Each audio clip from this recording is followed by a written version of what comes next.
Hello, everybody, and thank you for tuning in to the Liberty Report.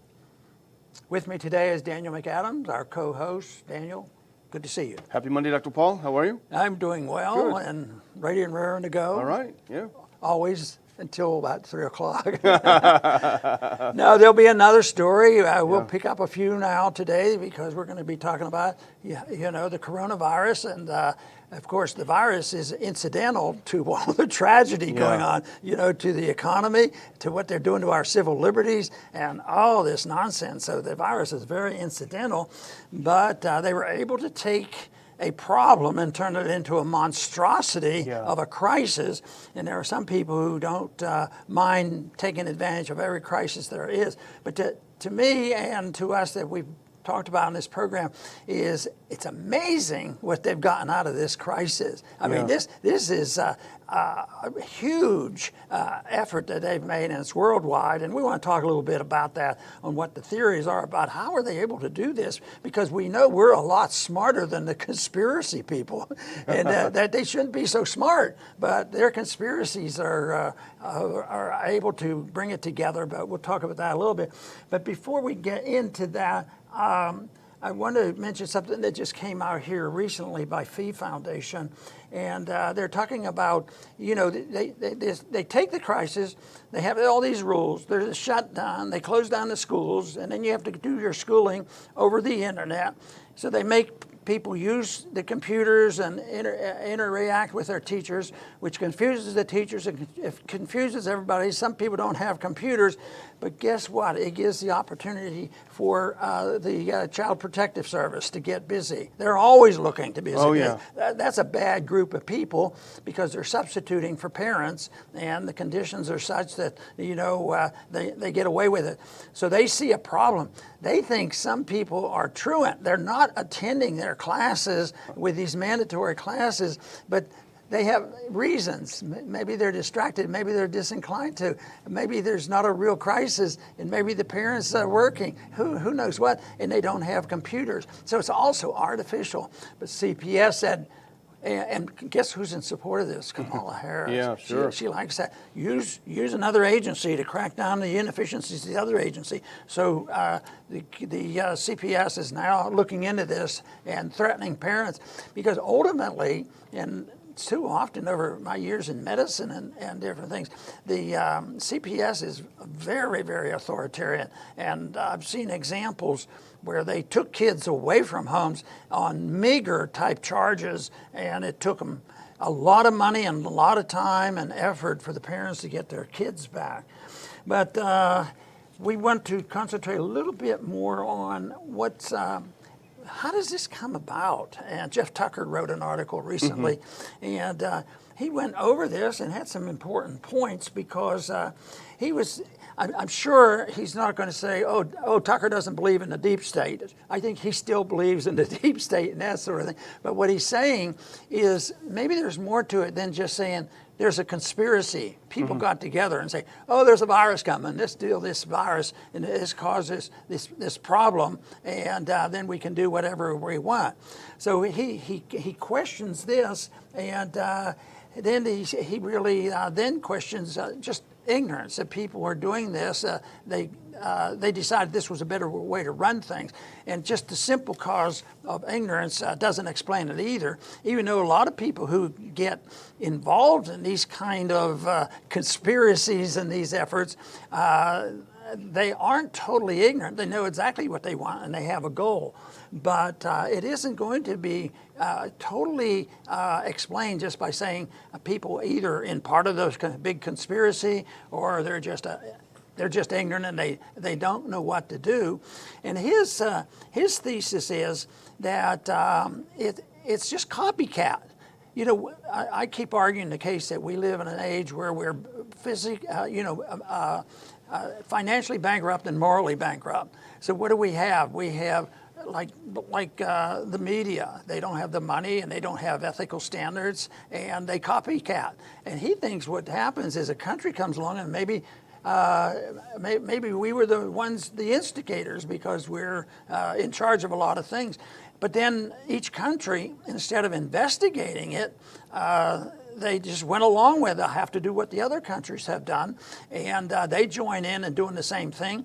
And this is maybe a reflection of the bad effects of what people thought about a global economy, not a global libertarian economy, but a global economy where people control things. And I think it can be controlled to what happens in the media. You see the same things coming out in the media, but here they ended up doing the same thing throughout. There have been a few exceptions where either there was an occasional leader that didn't go along with the problems, or circumstances were such. But basically, the whole world, chimed in, and there's a lot of factors that go into this. And I think this article that Jeff wrote is worth thinking about.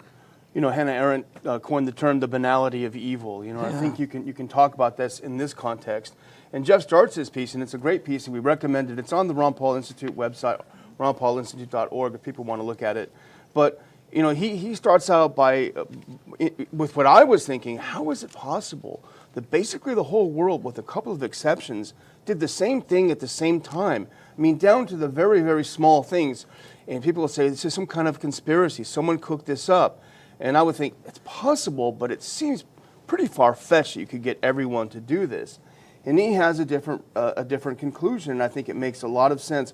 Why did the world do the same thing? It's because they just copied what the first people did. Unfortunately, the first people were China, so not the best thing to copy if you're interested in civil liberties. But China locked down, they suspended liberties, they tracked people, they did all sorts of things. And so the rest of the world said, hey, that looks like a pretty good idea. It's better than coming up with a unique response to unique situations. How about a one-size-fits-all? And that's what they did. And I think Tucker really hits it on the head. But he talks about, in the article, things like, why can't you try on clothing in Melbourne or Texas? The same thing. First, you had to stay indoors. You can't go out, you get arrested. Remember the guy arrested for surfing? You can't go outdoors. Then when they finally reopened the restaurants, well, you can't go indoors, you got to eat outdoors. And Tucker said, are we supposed to believe that the virus lived outside for a while, but then later moved inside? So there you can't do it. And the other thing he points out is the curfew. So the virus only comes out at night. It's like, Dracula or something. So he's got a better suggestion for why this happened, is that they're just copying each other without thinking up something. And the media is not about to dig into it. You touched on it too. I'm sure you want to go into it more. The media just plays along because they're lazy and they're stupid. Right. And sometimes, honestly, short of money because of our economic system. Yeah. But I think there's two factors that I've decided that are very important for the enemy to be successful. Even though they might not have conspired before it all started and they say, we have a plan and this is what the results are. I think the results favoring these people that enjoy lockdown probably far exceeded their hopes. They just took advantage of some dumb policies and they built on them and made it work. But two things that they had to accomplish first was developing fear. Yeah. You have to scare them. And this is why one of the most detestable results has been to terrorize the kids. The kids are scared to go out, and they read this, and the statistics are showing that they're very anxious, and some are committing suicide, and the whole works. But I think the whole thing of gullibility. I mean, the parents and so many people that I'm surprised they're so gullible. And I say, well, yeah, but they put a lot of emphasis on the on Gauci, and and he's official and he's an expert. You aren't. You don't know much about this, and they accepted this because even though he was pure politics, they might write off a politician, as being a politician, but this guy was not a politician. He was presenting the facts, and of course that the people who were gullible were susceptible to this, grabbed hold of this, and they bought into this idea why it's so horrible. But I think the ice is starting to crack on this because the people are starting to realize. You mean there's not that many people dying? Yeah. Like less than 1%, the chance of dying, a fraction of people. Yeah. Now they're disappointed they might run out of an enemy. Yeah, that's true. Well, we have a graph. This is from Jeff's piece, and this really demonstrates in graphic form how the world copied each other. And these lines are The left is the percentage of countries that adopted the following measures: school closure, cancellation of public events, restrictions on internal mobility, workplace closure, public information campaigns. They literally all went in parallel early in March. There were very, very few outliers, and they all basically went at the same time. The thing about this, it's interesting, that obviously they copied each other, but the disaster, the true disaster of this, well, we see it in the U.S., and Jeff Tucker wrote about this. By copying each other, they actually made the situation worse in the United States. And he points out that in the Northeast, where the virus came much earlier, they started locking down after they were actually well on the way to herd immunity, which we see now in New York and New Jersey. Nobody's dying. But of course, the South and the Sun Belt states said, oh, they did that, let's do the same thing, because we've got a bunch of lawyers saying if we don't do it, we're going to be liable. So they shut down before the virus even arrived in these places. And so that's why when you started opening it, you know, the Sun Belt states, you had the second wave, which wasn't a second wave at all. It was just that the virus had been there, just waiting around for people to come out and play. And that's what happened when they did go out. And that's what's normal. And that's why we're seeing the numbers even cooking the books in the Sun Belt states and elsewhere. The numbers are crashing, hospitalizations, deaths, even cases crashing. Well, that's one thing for sure. The facts are on our side of the argument, but they're slow in coming, and to reverse the gullibility and this fear-mongering is a big job.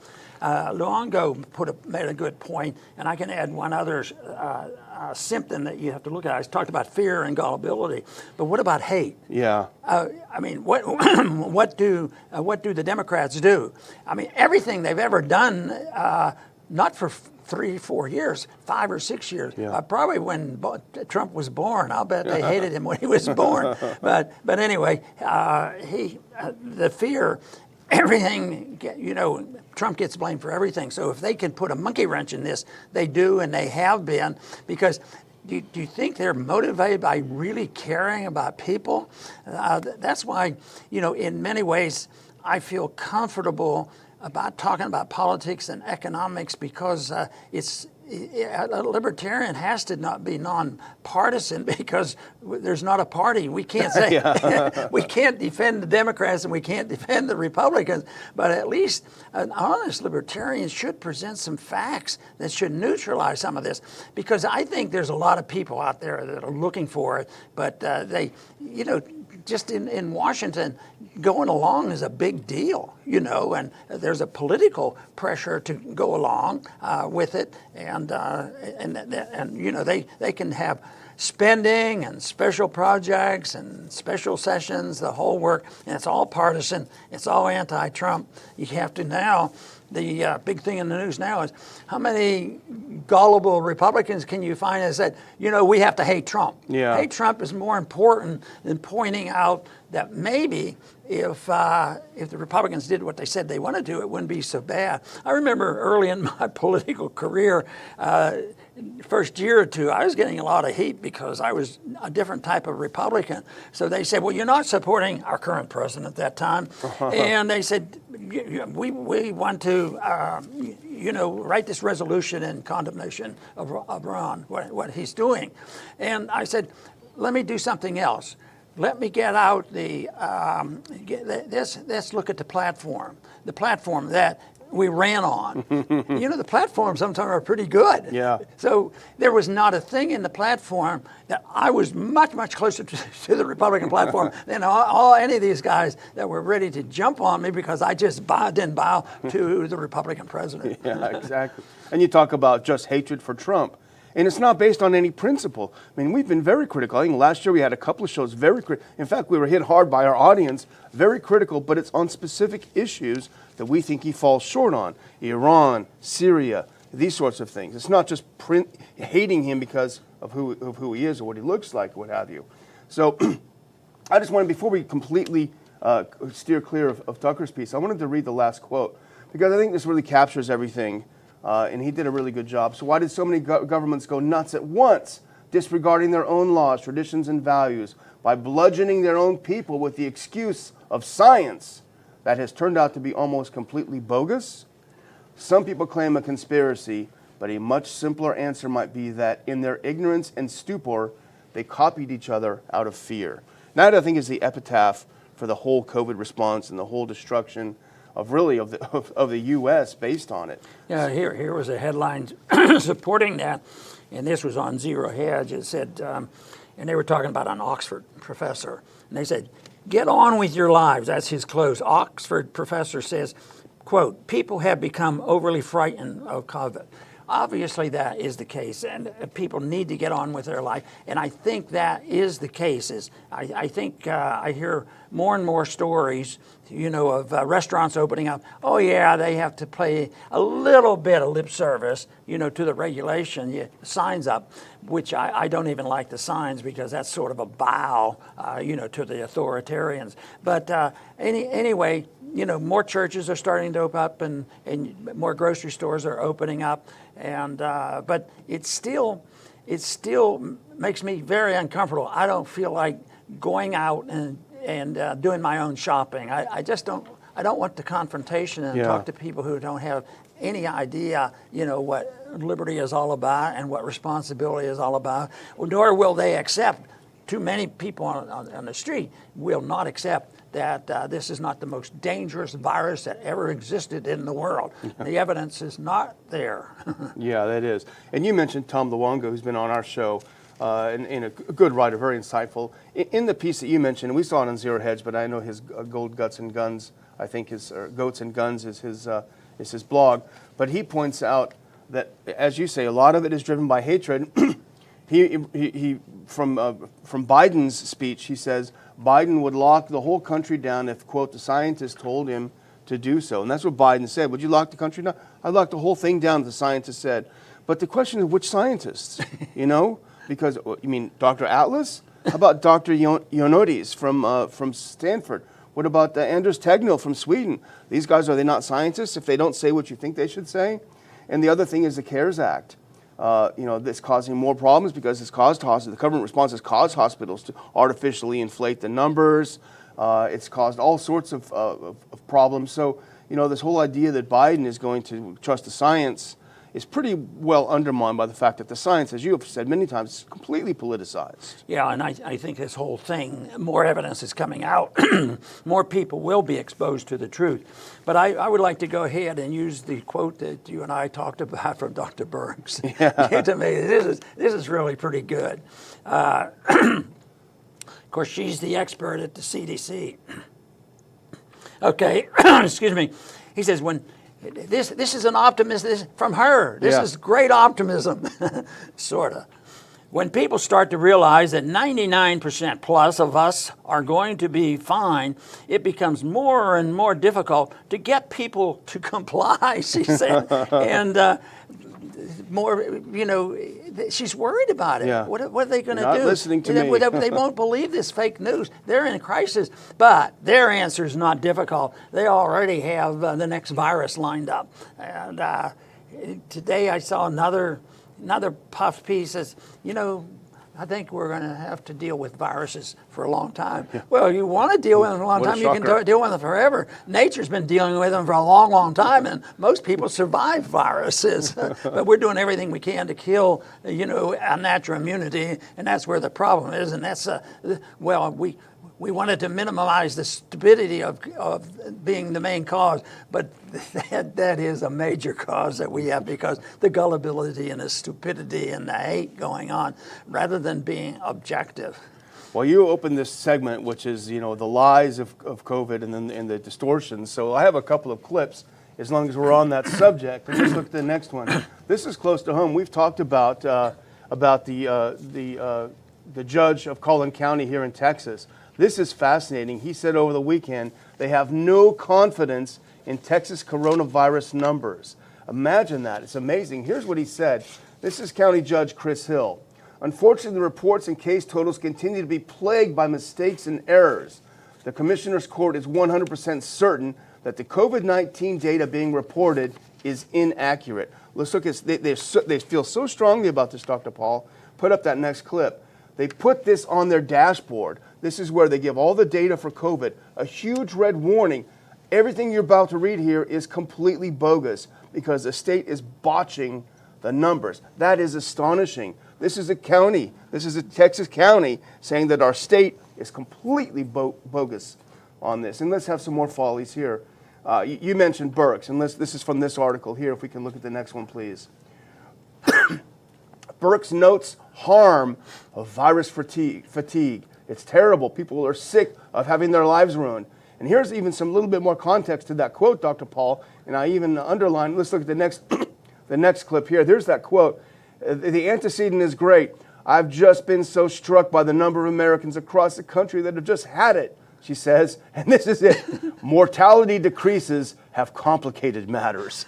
Darn it, people are not dying like they should be, and this is frustrating. She's less of a saint right now. Yeah. If anybody would know what's going on there, she has caused a lot of harm, and she's been around and accepted for so many years, and was euphoric about the attention that she's been getting. That means if she is not to do harm, so to speak, but to discredit her and take her off this pedestal of she knows everything. That has to be done, because I always argue the case, there's somebody who's viewed as being idealistic and knows the ideas and the explanation. She has been the promoter. She's been the philosopher behind all this and gave it authenticity. And that has to be reversed. And that's what we're seeing happening. And she's getting a little nervous. Let's make her a little bit more nervous. What is she going to say when she knows we have a million subscribers? You know? Then she'll have to be concerned. How dare you stop dying? Here's one that's actually a little bit more sick and a little bit more serious. And this is from the UK. But I would not doubt this is not the case, was not the case here in the U.S. Care homes, which we would call nursing homes, were asked to place a blanket do not resuscitate order on residents at the height of the pandemic. I mean, when you talk about that, there's a half step between that and just going and shooting these older people in the head. I mean, it is that, I mean, a blanket, everyone in this place, if you get sick, you're on your own. That is sick. And here's the next one, and I know you want to comment on this, Dr. Paul. This is something that came out. This is Bloomberg opinion. I think this is from today. Yeah, no, this is from the 22nd. An epidemic of depression and anxiety among young adults. As COVID-19 spreads, now that is fake, because it's not the 19 that's spreading, it's the reaction to it. It's the lockdowns, it's the destruction of our economy. Well, he says, as COVID spreads, so do mental health problems, especially among Gen Z and millennials. A lot of this has to do with uncertainty. Oh, really? You think so? You know, I mean, he gets part of it right, but it's not the virus that's causing these kids to be flung into depression. It's having their senior year stolen. It's having their football taken away from them. Things that they've practiced their whole lives to do, getting ready for school, everything snatched from them. Oh, I wonder why the kids are so depressed. Yeah, you know, they do have people pretty close dealing with the elderly, the people that don't look like they're going to get better. Bill Gates has an idea of what they have to do. But did you see where Sanger, they wanted to remove her name from Planned Parenthood because they got some other, that's sort of payback a little bit, which is deserving, you know, this whole idea that she's been placed on as a saint on this. And if you talk about protecting minorities, you won't find it in that. I don't think, you know, even this whole thing of the things that the people are doing in the name of helping the minorities. You know, this whole thing about the lockdown.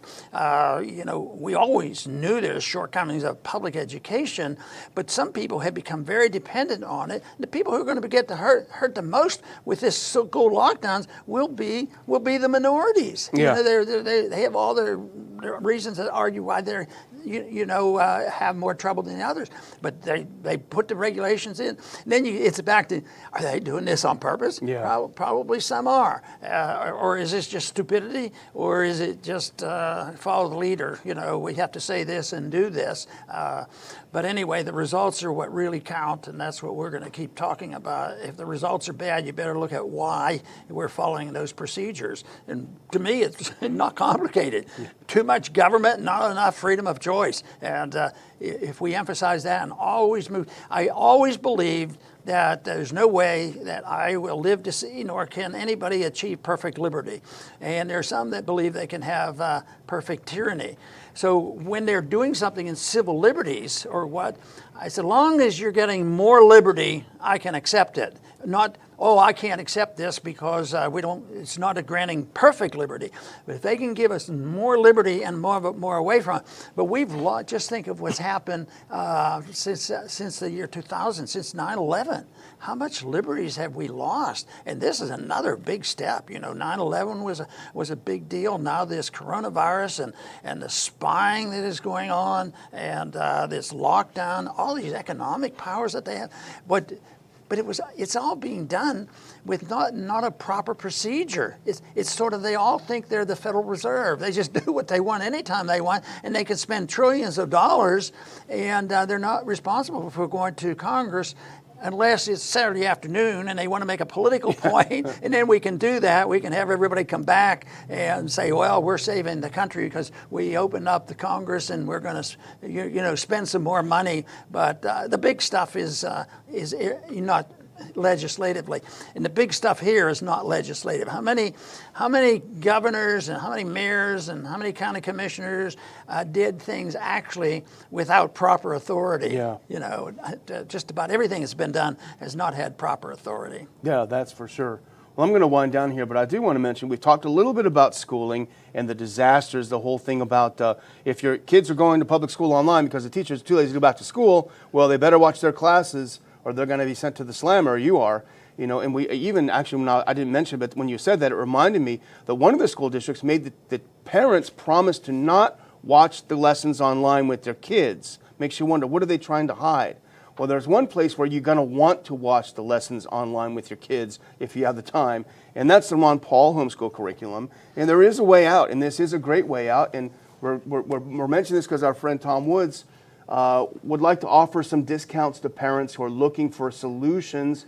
K12 Education, self-taught. The kids are teaching themselves. They're motivating themselves. They don't have to be ashamed or embarrassed that their parents might see what they're learning. In fact, they'll be proud of it. RonPaulHomeschool.com is a great place. Tom's offering some discounts for parents, and it's worth checking out. And I'm going to close with a picture, Dr. Paul, because this just points out that this has nothing to do with public health, with protection. Let's look at that picture.